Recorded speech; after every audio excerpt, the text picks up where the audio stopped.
कंगना रनौत जी। धन्यवाद अध्यक्ष महोदय जी। आज से 1 साल पहले हमारे माननीय गृह मंत्री श्री अमित शाह जी ने यशस्वी प्रधानमंत्री श्री नरेंद्र मोदी जी के नेतृत्व में पूरे देश के सामने संकल्प लिया था, घोषणा की थी कि मार्च 31 2026 तक हम ये जो माओवाद है, ये जो लेफ्टिस्ट वामपंथी टेररिज्म है, इसकी जड़ें जो है देश से उखाड़ फेंकेंगे। और आज इस सभा के द्वारा, इसके माध्यम से मैं हमारे गृह मंत्री जी को, हमारी सरकार को बहुत बहुत शुभकामनाएं देती हूँ। ये संकल्प सिद्ध करने के लिए उनकी बहुत सराहना करती हूँ। अध्यक्ष महोदय, 1967 में ये छोटी सी चिंगारी माओवाद की उठी थी। उस वक्त अगर कांग्रेस सरकार चाहती तो इसको उसी वक्त दबा सकती थी, लेकिन उन्होंने क्या किया, उल्टा उन्होंने आदिवासी लोगों को जो है वो सौतेला ट्रीटमेंट दिया। उनके बीच में जो एक वैचारिक दूरियां थी उनको कभी भी उन्होंने खत्म नहीं किया।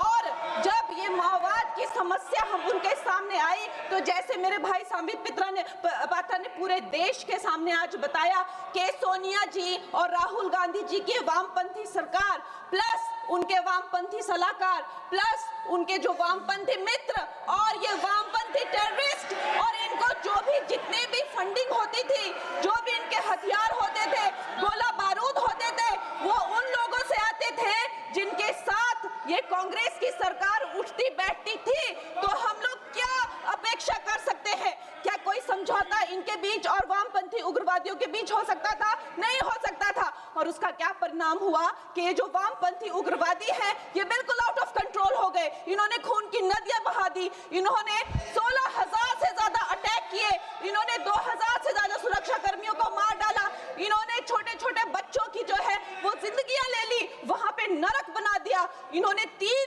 पीढ़ियां ये जो है नक्सलवाद की जो आग में है, जो इन्होंने झोंक दी।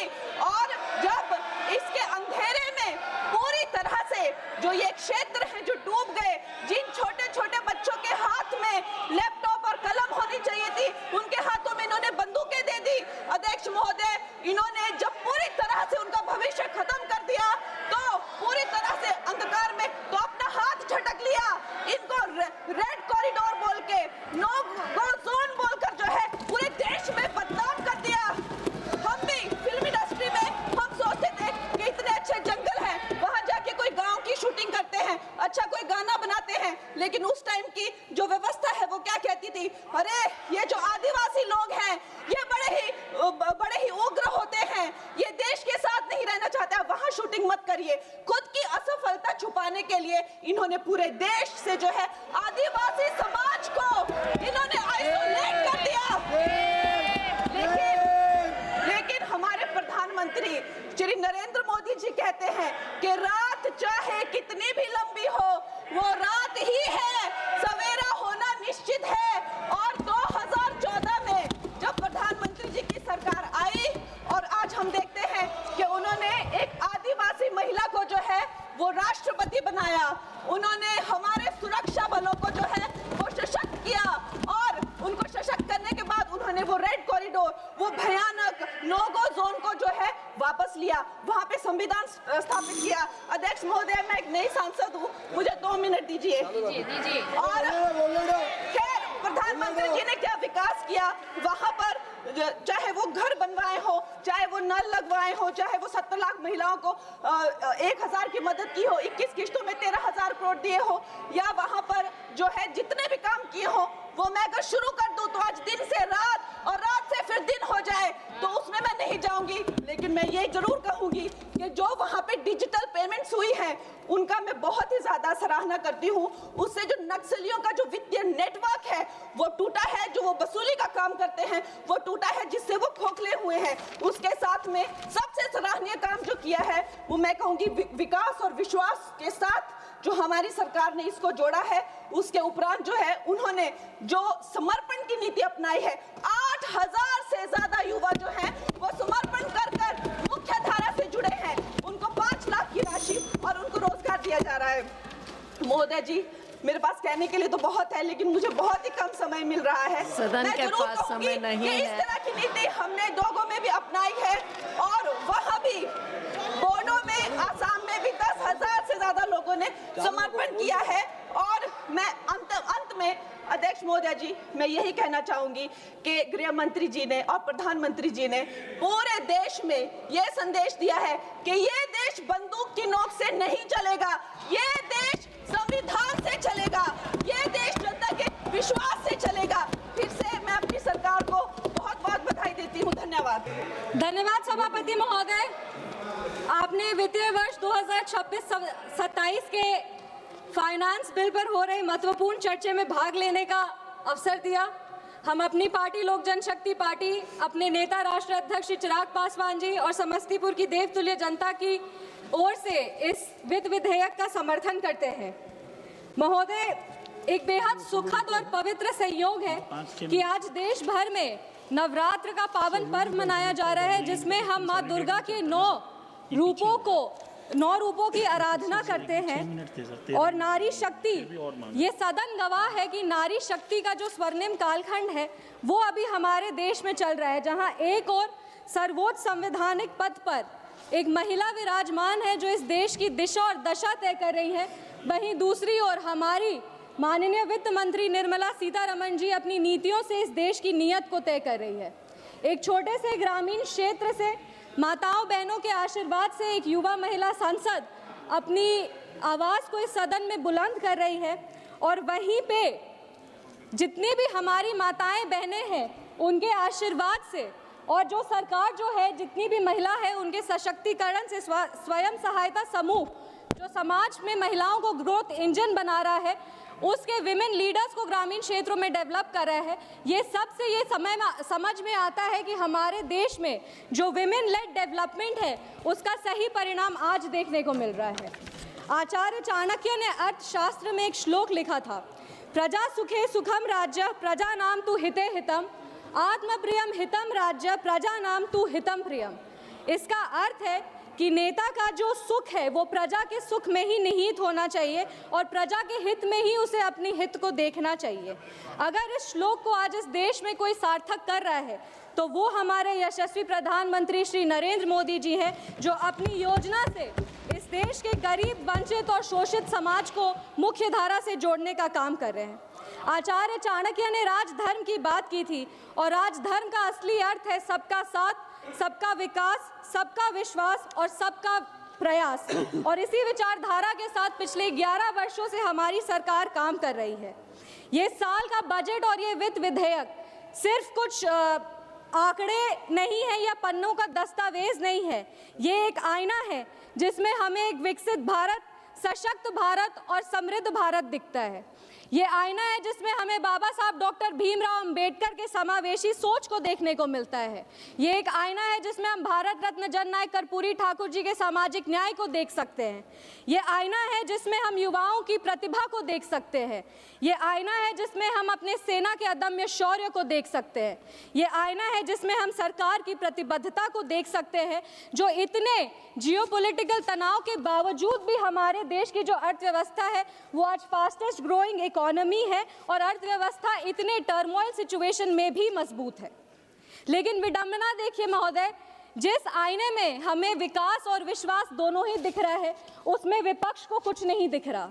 इनके विरोध पे एक मशहूर शायरी याद आता है, नाजो अंदाज से कहते हैं कि जीना होगा, जहर भी देते हैं तो कहते हैं पीना होगा, जब मैं पीता हूँ तो कहते हैं मरता ही नहीं, और जब मैं मरता हूँ तो कहते हैं कि जीना होगा। ये विपक्ष जो है अपने नाजो अंदाज में रोज झूठ, फरेब और अफवाह का जहर इस देश को पिलाने का प्रयास करती है, पर ये जानते ही नहीं है कि देश इनके नकारात्मक राजनीति को बहुत साल पहले ही इनकार कर दिया है। इस शेर में विपक्ष का पूरा सियासी चरित्र देखने को मिलता है। यहाँ पे बड़ी बड़ी संस्थानें हैं, IMF है, OECD है, जो भारत की ओर उम्मीद से देखती है और भारत को एक ब्राइट स्पॉट मानती है, पर हमारे विपक्ष के कुछ विद्वान हैं जिनको इस पूरे विकास में कुछ दिखता ही नहीं और वो हमेशा कहते हैं कि India is a dead economy. मजाक की बात तो ये है सर कि जो खुद इलेक्टोरली डेड हो गए हैं, अब बार बार विपक्ष की बात कर रहे हैं, पूरा विपक्ष तो खाली पड़ा है। अर्थव्यवस्था को क्या डेड कहेंगे? आप आप इस देश को जब डेड इकोनॉमी कहते हैं तो आप हमारे प्रधानमंत्री का अपमान नहीं करते, आप अपमान करते हैं उस किसान का जो रिकॉर्ड 350 मिलियन टन अनाज उगा रहा है। आप अपमान करते हैं उस श्रमिक का जो आज सांसद भवन से लेकर राम मंदिर तक का निर्माण कर रहा है। आप अपमान करते हैं उस वैज्ञानिक का जो चंद्रयान को शिव शक्ति पॉइंट तक पहुंचाया है। आप अपमान करते हैं उस स्टार्टअप फाउंडर का जो दुनिया भर में भारत की डंका बजा रहा है। और हम गर्व से कहते हैं कि under the decisive leadership of our honourable prime minister Shri Narendra Modi ji, हम फ्रजाइल 5 इकोनॉमी से टॉप 5 इकोनॉमीज में आ चुके हैं। और ये सिर्फ और सिर्फ इसीलिए संभव हो पाया क्योंकि हमारी नीतियां जो है वो बोल्ड रिफॉर्म्स पर आधारित है, रोबस्ट इंफ्रास्ट्रक्चर पर आधारित है। इसी विकास का प्रमाण है कि हमारा बिहार भी आज आगे बढ़ रहा है। पिछले 11 वर्षों में बिहार में विकास परियोजनाओं के लिए लगभग 14.5 लाख करोड़ रुपए से अधिक की सहायता राशि प्रदान की गई है। यूपीए के कार्यकाल में मात्र 2.5 लाख करोड़ रुपए जो थे 10 साल में मिले थे। ये दिखाता है कि बिहार और बिहारियां कभी इनकी प्राथमिकता थे ही नहीं, वो हमेशा बिहारियों को अपने वोट के लिए इस्तेमाल करते थे। विपक्ष के साथ ही हमेशा एक नए शब्द का जो है उपयोग करते हैं, कहते हैं टैक्स टेररिज्म। और सबसे मजाक की बात यह है कि जिनके समय में टैक्स कलेक्शन सबसे लोएस्ट था और टेररिस्ट अटैक्स अपने चरम पर था, वो टैक्स टेररिज्म के बारे में बात करते हैं। 2012 में सुप्रीम कोर्ट के जजमेंट को पलट करके रेट्रोस्पेक्टिव टैक्सेशन लाना असली टैक्स टेररिज्म था और इसके बारे में ये कुछ चर्चा ही नहीं करना चाहते। अब हम आते हैं इनके टैक्स सिस्टम की नीतियों पे। 1970-71 में 11 टैक्स स्लैब थे, जब 2 लाख से ऊपर की आय पर टैक्स लगभग 85% थे और 10% का सरचार्ज था, यानी 100 रुपए कमाने वाला मात्र 6.5 रुपए बचाता था। आज जो टैक्स फ्री इनकम है उसका लिमिट बढ़ा करके 12 लाख रुपए कर दिया गया है, जो यूपीए के कार्यकाल से 6 गुना ज्यादा है। 2013-14 में टैक्स फ्री इनकम मात्र 16,667 रुपए थे और 2025 में ये 1 लाख रुपए प्रति माह हो गए हैं। असली रिफॉर्म्स तो ये है कि net direct tax collection financial year 2013-14 में 6,38,596 करोड़ रुपए थे और आज वो बढ़कर 22.5 लाख करोड़ रुपए हो गए हैं, जो 3 गुना ज्यादा है। अगर हम भारत के टैक्स टू जीडीपी रेशियो की बात करें तो आज भारत का टैक्स टू जीडीपी रेशियो 19.6% है, जो दुनिया की बड़ी बड़ी प्रमुख अर्थव्यवस्थाओं के बराबर है। आज भारत का टैक्स सिस्टम टैक्स टेररिज्म के लिए नहीं, ट्रांसपेरेंसी, ट्रस्ट और ट्रांसफॉर्मेशन के लिए जाना जाता है। सर फर्स्ट टाइमर हम लोग को ऐसे इतना कम मौका मिलता है, प्लीज सर 2 मिनट में हम कंप्लीट कर देंगे। समय दे दीजिए सर। सर इतना विकास देख के विपक्ष का जो अलायंस है वो भी नहीं टिक पा रहा। बंगाल में तो विकास इतना, हमारी सरकार विकास कर दी गई है कि अलायंस को समझ में नहीं आ रहा करे तो करे क्या। बंगाल में इनका क्या हाश हो रहा वो तो हम लोग देखें। और बिहार में जो हाल इनका हुआ है, कांग्रेस पार्टी को कुछ साल बाद लालटेन लेकर के बिहार में खोजना पड़ेगा। महोदय ये विधेयक ग्रामीण उद्यमिता का भी एक नया सवेरा लेकर आया है। 2013-14 में कृषि का बजट मात्र 27,663 करोड़ रुपए थे, आज वो 5 गुना बढ़कर 1,40,528 करोड़ रुपए हो गए हैं। पर दुख की बात यह है कि इतने विकास के बाद भी ये अपने तुष्टीकरण और गंदी राजनीति के वजह से नाम की राजनीति करते हैं, जिसमें प्रभु श्री राम का नाम लेते ही विचलित हो जाते हैं। सर 2 मिनट में हम वाइंड अप कर रहे हैं। थोड़ा समय और। हमारी सरकार जिस लगन, जिस सेवा भाव और जिस दृढ़ निश्चय से काम करती है उसे हम राम राज्य कहते हैं। राम राज्य सिर्फ विपक्ष को लगता है कि राम राज्य एक धार्मिक शब्द है, पर वो जानते ही नहीं कि राम राज्य पूजा की पद्धति नहीं बल्कि शासन की प्रतिबद्धता है। राम राज्य का अर्थ है समाज के अंतिम व्यक्ति का उदय होना। सर 1 मिनट, समाज के अंतिम व्यक्ति का उदय होना। सर आप बार बार मेरा, अभी हम बस 2 मिनट में इसको समाप्त कर रहे हैं। ये गोस्वामी तुलसीदास जी ने राम राज्य की परिभाषा दी थी, दैहिक दैविक भौतिक तापा राम काज कहूँ नहीं व्यापा। एक ऐसे व्यवस्था का निर्माण होना चाहिए जहां किसी भी इंसान को शारीरिक, मानसिक या आर्थिक तनाव नहीं हो। ये वित्त विधेयक प्रमाण है कि हमारी सरकार नेक्स्ट इलेक्शन के लिए नहीं, नेक्स्ट जनरेशन के लिए काम करती है।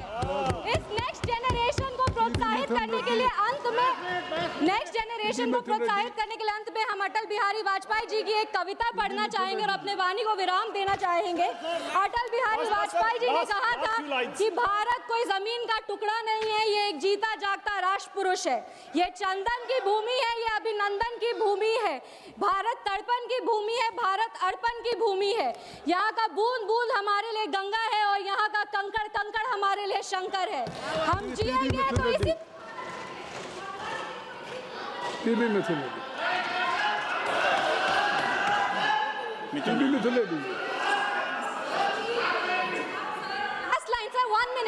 मिनट हम जिएंगे तो इसी भारत के लिए और मरेंगे तो इसी भारत के लिए, और मरने के बाद गंगा में बहती हमारी अस्थियों को कोई कान लगाकर सुनेगा तो उसे सिर सुनाई देगा। भारत माता की जय। बहुत बहुत